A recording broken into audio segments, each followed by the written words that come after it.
apparently, as it sits right now, and this could change in the future, the court is about to overturn Roe v. Wade.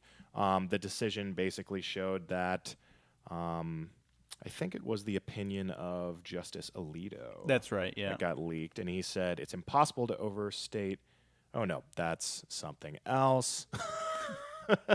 But basically, here's what he said. We end this opinion where we began. Abortion presents a profound moral question. The Constitution does not prohibit the citizens of each state from regulating or prohibiting abortion. Roe and Casey arrogated that authority.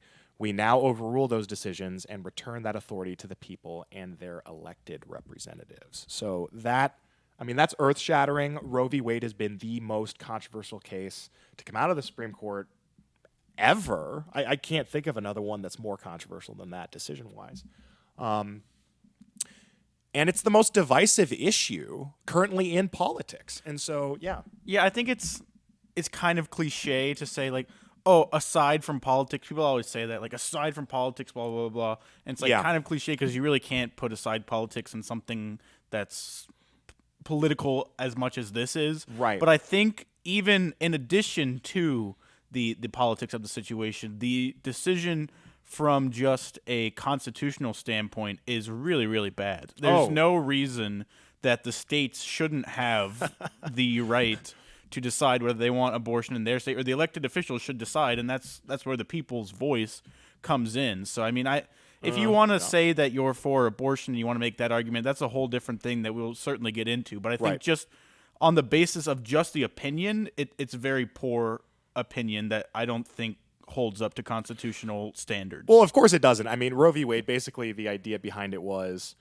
your constitutional right to privacy gives you the right to kill your unborn child ahead of time without anyone interfering in that. That's your right to privacy gives you a right to abortion. That's kind of the essence of the decision, which is clearly ridiculous. But anyway, Joe Biden, Kamala Harris, they're doing everything they can to fight back against this. And it's not just them. We saw all kinds of Democrats come out the day that the leak happened saying, we need to unilaterally enshrine Roe v. Wade into law. We need to, mobilize Congress to make sure that this, it gets solidified before the Supreme Court overturns the decision. Joe Biden himself, and we have a clip of this we're going to pull up, he basically said that, we can't leave decisions like this up to the whims of the public.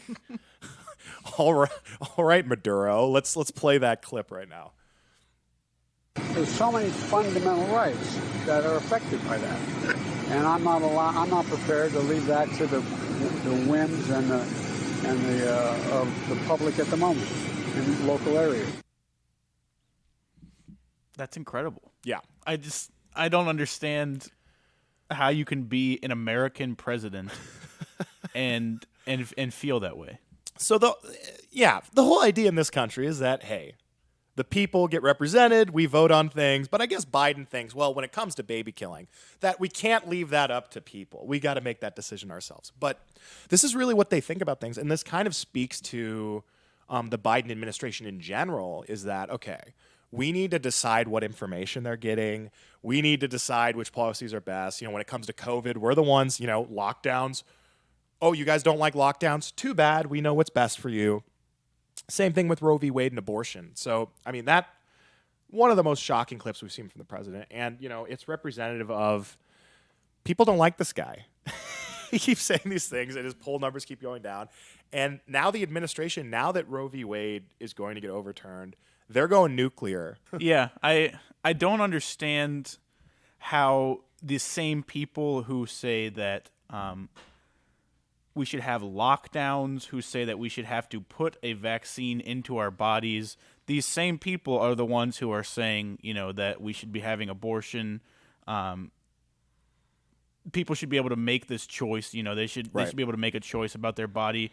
And I don't understand how that squares away with what they've been doing with the vaccine mandate in particular, especially because one of those, you're talking about your own body. You're talking about what I'm going to put in this. Another one, they don't want to admit this, obviously, on the left, but you're talking about a separate body that grows inside a woman's body. There's two bodies that are in question. And it's like you're not allowed to say that, but that's the truth. So bodily autonomy was a big deal back before COVID when they wanted to stick everybody with vaccines, then, bodily autonomy, you don't get that. But now that it comes to abortion, all of a sudden that's a big deal again for the Biden administration.